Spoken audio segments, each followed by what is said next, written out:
대한민국은 총체적 위기 상황입니다. 안보, 민생, 경제 삼중 위기입니다. 이같이 국가 위기 상황에서 우리 모두가 단결해도 모자랄 판에 윤석열 정부는 위기 극복에는 관심이 없고 50년 전 이념 전쟁에 갇혀 국민 분열과 갈등만 조장하고 있습니다. 관련하여 질의하겠습니다. 국무총리님 나와주세요.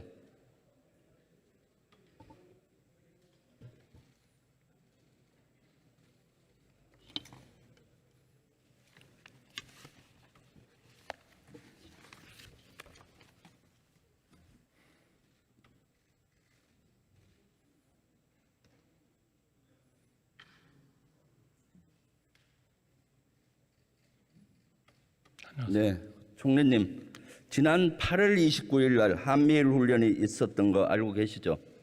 네, 알고 있습니다. 네, 우리 해군 이지스 구축함과 일본 자위대 이지스 구축함 하구로함이 참가했죠? 네, 뭐 정확한 이름은 모릅니다만 같이 이제 연합 훈련을 한 것으로 알고 있습니다. 네, 8월 29일은 무슨 날인가요? 뭐 아마 우리 경술 국치일이겠죠. 네, 경술국치일이 어떤 날입니까? 글쎄요, 우리나라로서는 좀 부끄러운 날이죠. 네, 우리가 일본의 나라를 뺏긴 치욕절인 날입니다. 우리가 이 날은 잊을 수도 없고 잊어서는 안 되는 날입니다. 그렇죠? 글쎄요, 우리나라의 힘이 약해서 그런 일들이 벌어졌다고 생각하면 우리의 그런데 자각 능력과 국방 능력을 확충하기 위한 그러한 훈련과 또 우리의 무기 체계의 정비 이런 것들은 열심히 해야 하는 것을 각오해야 하는 또 하루이기도 된다고 생각합니다. 경술국치일에 우리 힘을 키우는 데는 동의합니다. 독도 수호훈련은 못할 망정 어떻게 일본 자위대 함과 같이 연합훈련을 할 수 있습니까? 이거 타당하다고 생각하십니까? 저는 최근의 국제적 분쟁과 우리 북중러 군사협력 강화 이런 문제에 대해서는 군에 계셨던 우리 의원님께서 누구보다도 그 절실성과 위협에 대한 위험성을 잘 알고 계실 겁니다. 정말 하루도 낭비하지 말고 우리나라도 국제적 차원의 군사 협력 필요성을 계속 인식하고 힘을 길러가야 된다 이렇게 생각합니다. 물론 우리가 일본과의 관계라든지 독도에 대한 국민들의 감정을 이해합니다. 그러나 그렇다고 해서 우리의 절실한 안보에 대한 대비를 그렇게 우리 과거사에 얽매여서 그렇게 해서는 안 된다. 저는 그렇게 생각합니다.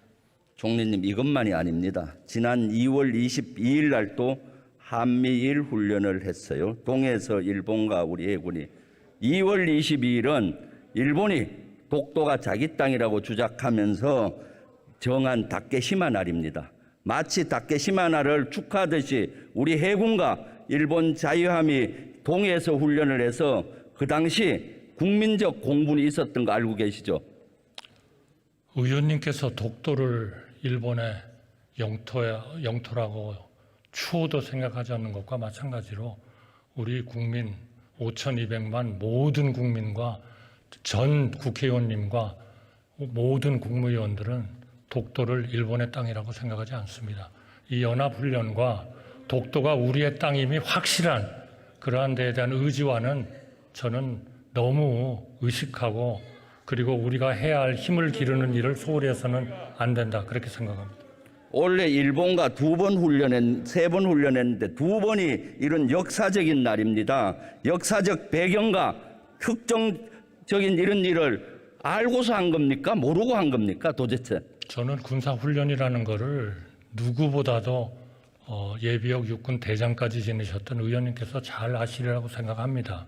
훈련에 대한 계획 이런 것들은 모든 참여하는 국가와 심지어 각 함정이나 무기 체계의 가용성 이런 것들을 다 보고 결정하는 거 아니겠습니까?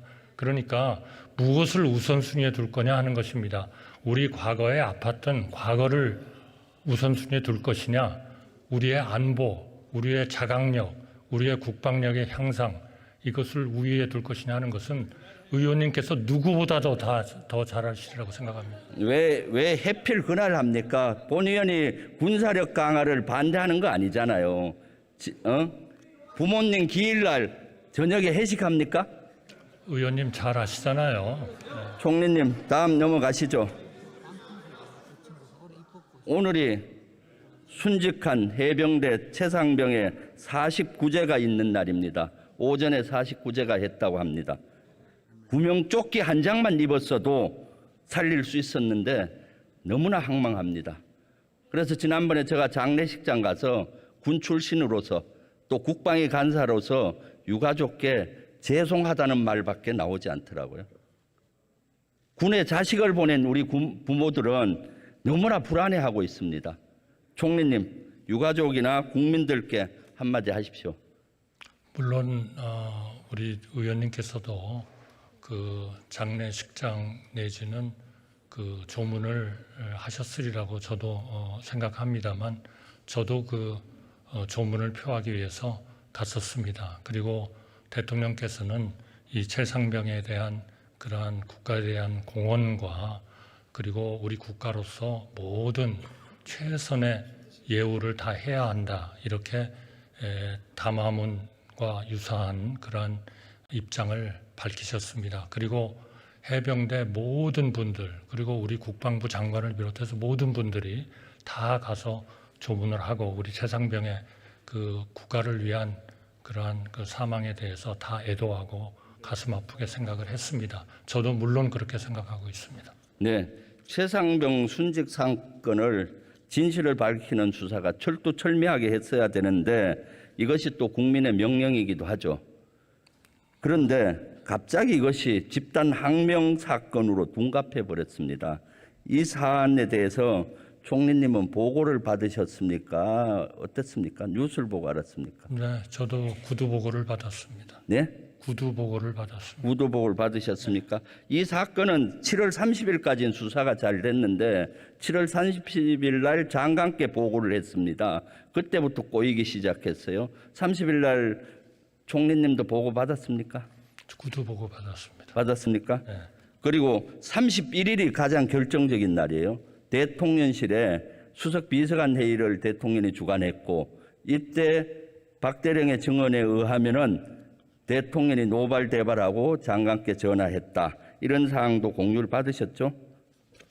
글쎄요, 저는 의원님께서 왜 그렇게 일방의 얘기를 듣고 이렇게 저한테 아니, 질문을 공유를 하시는지 받으셨습니까? 저는 좀 이해하기 어렵습니다.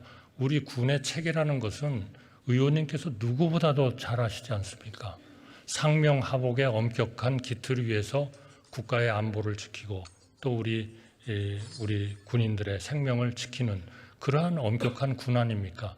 그것이 국방부 장관이 그러한 권한이 없는데도 불구하고 어떠한 그 권한을 행사했다 그러면 그건 큰 문제죠. 그러나 지금 예결위서부터 시작해가지고 며칠 동안 우리가 분명히 아는 것은 국방부 장관의 권한 내에서의 그러한 적법한 권한의 행사였다 하는 것은 아마 다 동의하실 겁니다. 그런데 왜 그런데도 불구하고 지금도 그게 아니다. 저는 정말 이해하기 어렵습니다. 그것은 장관 총리님의 그 법의식 수준이 얼마나 낮은지를 보여주는 겁니다. 저는 그렇게 생각하지 않습니다. 군사경찰법 징부법 제7조에 의하면은 군사경찰을 지휘하는 부대장은 수사의 공정성을 기하기 위해서 독립성을 보장해야 한다라고 되어 있습니다. 지금 총리님 말씀이 법을 위배하는 소지가 있는 것이고요. 그래서 이날 가장 키가 31일에서 2일까지 국방부에서 전방위 압박을 가했는데 이거 알고 계시죠? 저는 일방적인 주장만 듣고 있습니다. 이제 그래서 조치를 그 어떻게 문제에 대한 하셨나요? 수사는 합법적으로 그 사건을 수사하게 되어 있는 경찰에 이첩이 되어 있습니다. 이제 경찰이 명실상부한 하나의 수사기관으로서 수사를 하면 될 일입니다. 거기에 따라서 책임져야 할 사람은 책임지고 처벌받아야 할 사람은 처벌받으면 되는 일입니다. 왜 일방적인 얘기를 들어가시면서 국방부 장관이 적법하지 않은 권한을 행사했다? 아니, 보도 자료를 보고한 것에 대해서 그 다음 날 수정 지시를 하는 것이 그렇게 잘못된 건가요? 저는 그렇게 생각하지 않습니다. 왜냐하면 누구보다도 예비역 사성 장군으로서 군대의 그런 철통 같은 상명하복의 입장을 누구보다도 잘 아시는 의원님께서 저한테 그런 질의를 자꾸 하시는 것을 저는 이해하기가 어렵습니다. 총리님, 짧게 핵심만 얘기해 주세요. 8월 장관 총리님이 보고를 받고 장관에게 전화나 이와 관련한 것 한 적 있습니까? 제가요? 네. 저는 한 적 없습니다. 그러면 여기에 보고만 받고 가만히 계셨습니까? 국방부 장관의 네. 권한일 것이고 국방부 장관과 국방부 장관을 보좌하는 법무참모들의 임무겠죠. 그럼 아니, 총리가 왜 보고받고- 전화를 합니까 거기에? 보고받고 총리님은 가만히 계셨단 말이죠. 아니 제가 거기에 수사에 개입을 하라는 말씀을 하시는 건가요? 수사에 개입하라는 얘기가 아니라 보고를 받고 지금처럼 장관이 지시한 게 합법적이라고 얘기하셨잖아요. 총리님이 만약에 그렇게 했다면 총리님도 법을 위배했기 때문에 제가 따져보는 겁니다. 저는 그렇게 생각하지 않습니다. 그건 일방적인 의원님의 주장이실 뿐이에요. 그리고 8월 2일 날 경찰에 이첩했는데 집단항명 수괴죄로 입건을 시켰어요. 이거 알고 계시죠? 알고 보고 받았습니까 당일 날? 그것까지 보고받지는 않습니다. 그 어떤 하나의 문제가 있다고 해가지고 수사를 의뢰하는 것을 일일이 다 총리가 국방부 장관으로부터 보고받을 일은 아니죠. 그럼 그거는 집단항명 수괴죄는 알고 계시죠? 집단항명죄로 수사를 받고 있다는 것은 알고 있고 나중에는 그 집단항명이 항명죄로 바뀌었다고 들었습니다. 그것은 당연히 국방부 장관과 수사기관이 옳다고 생각하는 합법적 범위 내에서 모든 일을 했을 겁니다. 어떻게 해서 대한민국이 군 내부가 그렇게 엉터리로 운영되고 있다고 믿고 있는 저는 우리 의원님의 사고방식을 이해할 수가 없습니다.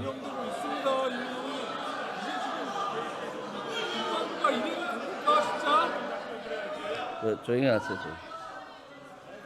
집단항명 수괴죄의 원인이 전화를 했는데 세 사람이 전화를 안 받아서 모의하는 것 같아서 집단항명 수괴죄로 하고 집단항명했다는데 그것도 알고 계시죠? 의원님께서 예비역 육군 대장으로서 어떻게 도대체 군에서 그런 일이 일어난다고 생각을 하시나요? 제가 듣기로는 맨 첫 번에는 모두 다 전화를 안 받기 때문에 이거는 집단으로 항명을 하고 있는 거구나라고 판단을 했다고 저는 보고 들었습니다. 그런데 나중에 보니까 수사단장이라고 하는 분이 국방부 장관도 모든 본인이 보고한 안건에 대해서 완벽하게 동의를 하셨기 때문에 이대로 가도 된다. 이렇게 또 거짓말을 한 것 같습니다. 그러니까 그 거짓말에 따라서 부하인 2명은 따른 것이기 때문에 그거는 집단 항명의 범죄에 동일하게 취급할 수는 없다.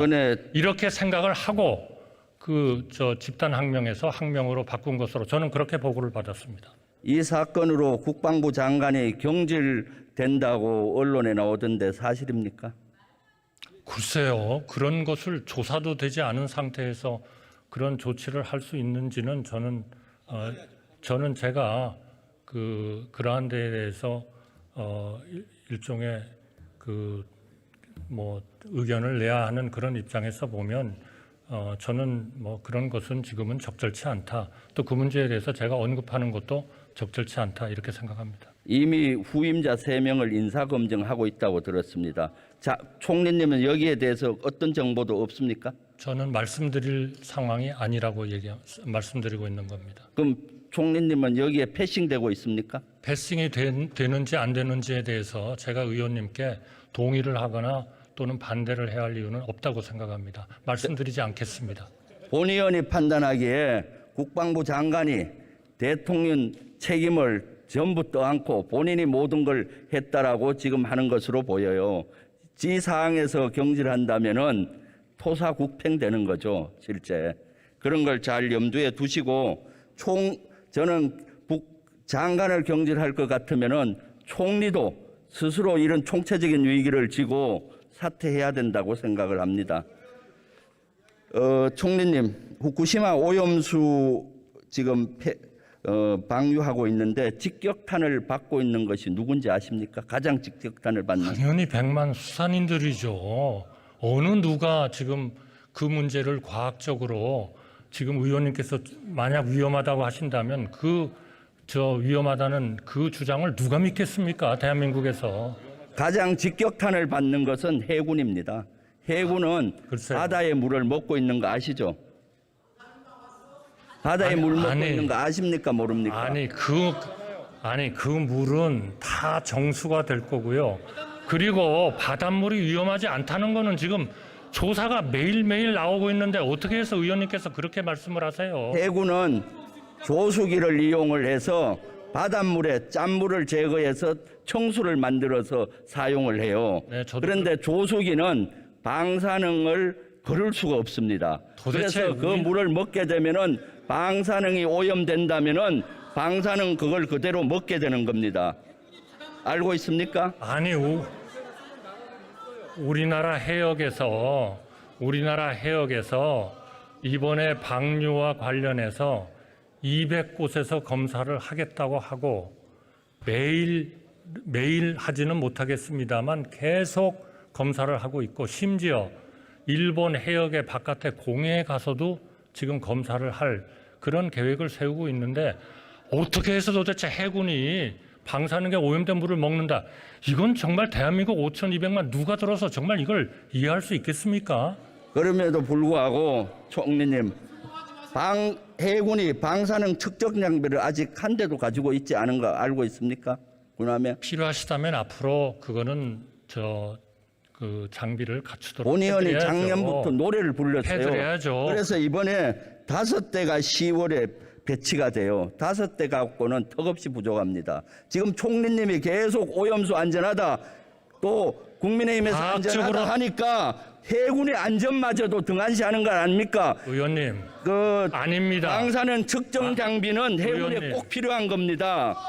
의원님, 정말 왜 이렇게 해군의 안전은 등한시하는 겁니까? 제가 하는 말을 오해시키지 마세요. 우리 해군은 다 우리 국민들의 해군입니다. 의원님께서 또 해군을 거기서 갈라치시려고 하시는 겁니까? 그거는 아니잖아요. 그러면 도대체 어느 해군을 방사능에 오염된 물을 먹게 하는 그런 정부가 어디 있습니까? 의원님 계실 때 그런 생각을 해보기라도 하셨어요? 안 하셨을 거 아니에요. 저는 의원님의 그런 제가 말씀을 군 생활할 하시는 때는 방사능 후쿠시마 오염수 방류 안 했어요. 실제 그래서 지금 또 최근에 북한의 핵에 대응하는 훈련 했었죠. 북한 핵에 대응하는 훈련 하셨죠.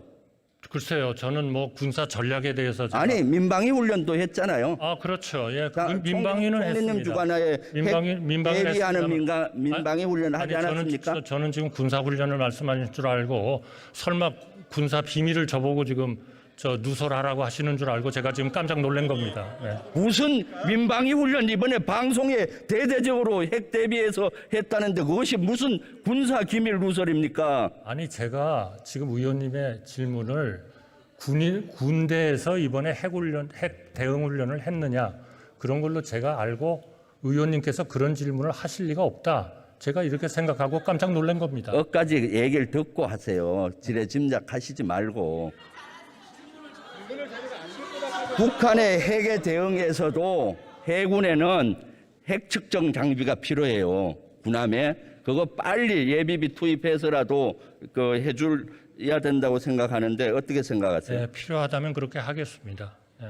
지난번에 의무 경찰 부활에 대해서 23일 날 발표하셨었죠? 우선 총리님 질의에 핵심적인 답만 하세요. 지금 제가 질문하면은 서울을 얘기한 부산을 얘기하세요. 아니 지금은 의원님의 시간을 뺏는 것은 아니지 않습니까? 양해해 주십시오. 우리의 이상 범죄를 막기 위해서 경찰이 현재의 인력을 재배치 구조 조정을 해서 우선 그러한 인력을 확보하고 그리고 필요하다면 여러 가지 대안을 검토한다 하는 것을 발표한 적이 있습니다. 그러니까 그 발표에서 비판이 많아지니까 하루 만에 필요시 검토한다고 한 단계 낮추셨죠. 아니 아직 협의에 들어가지도 않았는데 그거를 갖다가 뭐 하고 말고가 그럼 앞으로 어떻게 하실 겁니까? 필요하다면은 협의를 해야죠. 국방부. 이것을 발표하기 전에 국방부하고 협의했습니까? 아니 협의를 이제 하겠다고 제가 발표를 한 거 아닙니까? 그런데 국방부하고 사전에 충분히 협의는 못하죠. 아니 제가 국방부 장관께 말씀은 드렸습니다. 아마 필요하면 이런 협의가 갈 겁니다. 협의를 해주세요. 이렇게 말씀을 드렸죠. 네. 그날 경찰청장과 국무총리님은 7천에서 8천 명 정도 하고 7, 8개월이면 한다고 했어요. 그런 발표 전에는 이미 국방부와 충분한 어느 정도 사전 협의가 되고 가능성을 있으면 해야 되는 거 아닙니까? 도대체 총리는 왜 있습니까? 저부 부처 간 협의가 이렇게 그날 그 다음 날 그 국방이 열렸을 때 국방부 장관은 전혀 여기에 대해서 반대하고 있었어요. 아니 반대는 하실 수 있지만 협의를 정부에서 드렸는데 그거를 반대한다 하는 입장은 아니었을 겁니다. 아직 협의에 들어가지도 않았는데 어떤 걸 반대합니까? 그러면 국방부와 협의도 안 하고 대국민을 발표합니까? 거기에서 검토한다고 발표했지 않습니까? 참 그러니까 지금 총리님 지금 의원님은 정부는 항상 확정이 되어야만 발표하시나요? 어느 정도 검증을 하고 발표를 하는 거죠. 그리고 더 세부적으로 단계별로 하는 겁니다. 이것은 있을 수 없는 거예요. 지금 의무경찰이 10년에 걸쳐서 폐지된 거 알고 있죠? 10년 플랜을 가지고 했고 5년 동안 2만에서 2만 5천 명 의무경찰을 줄이면서 경찰 증원 몇 명 해줬습니까? 거의 한 4만 명 해주지 않았나요? 18,500명 해줬어요. 아닙니다. 2만 명, 2만 5천 명.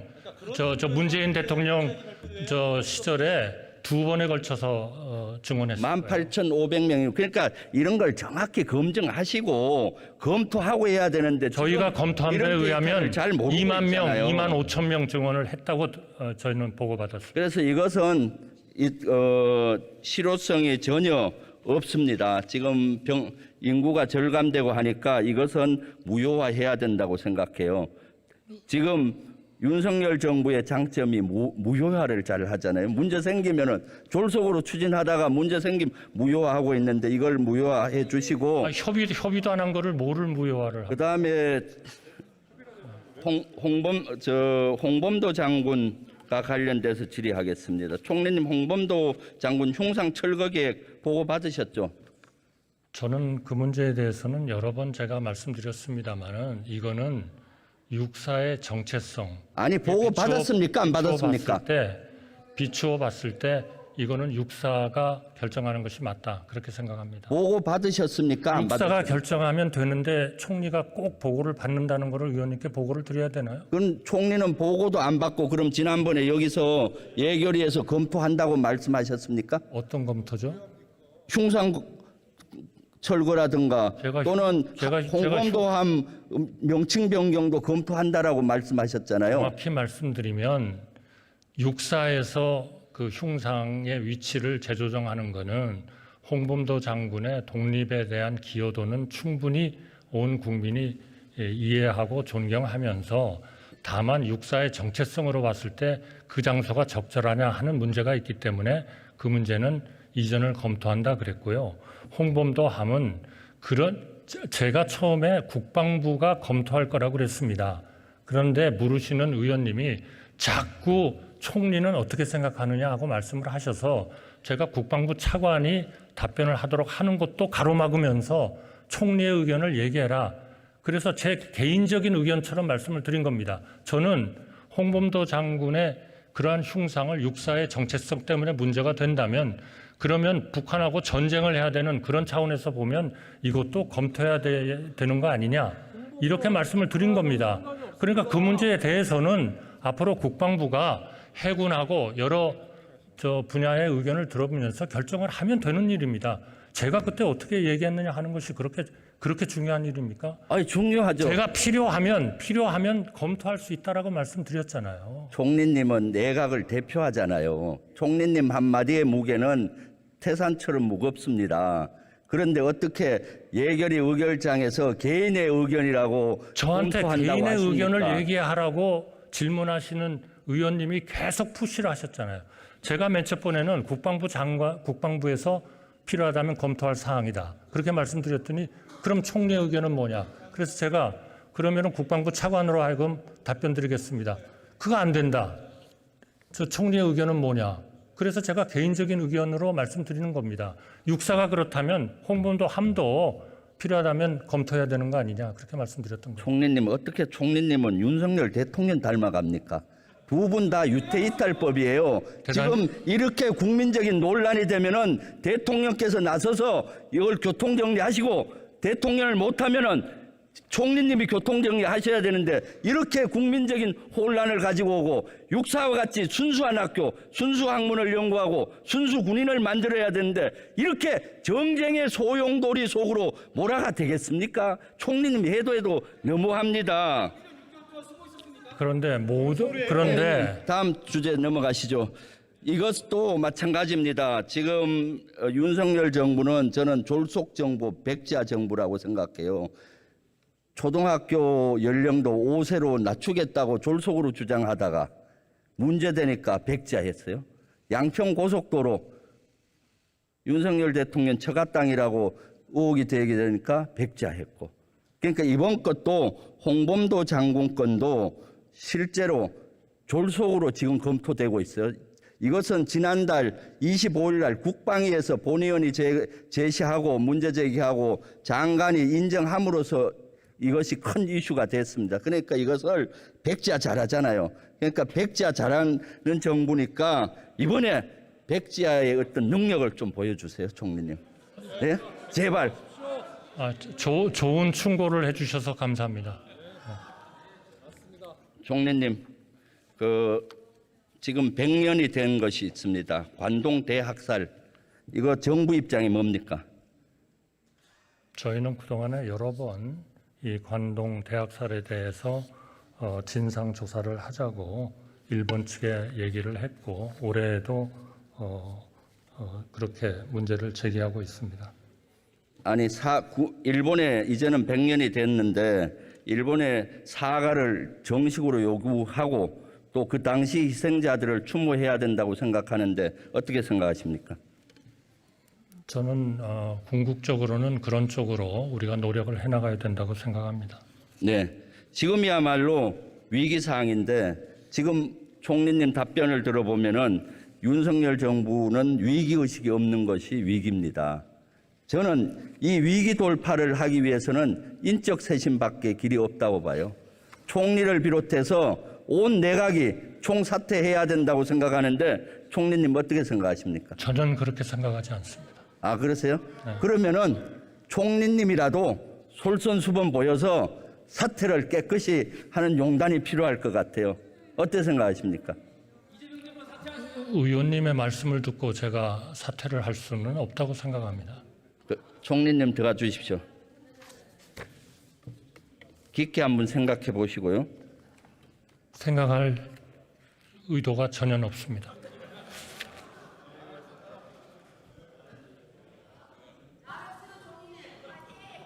좋은 말은 입에 씁니다. 좋은 말을 잘하셨습니다.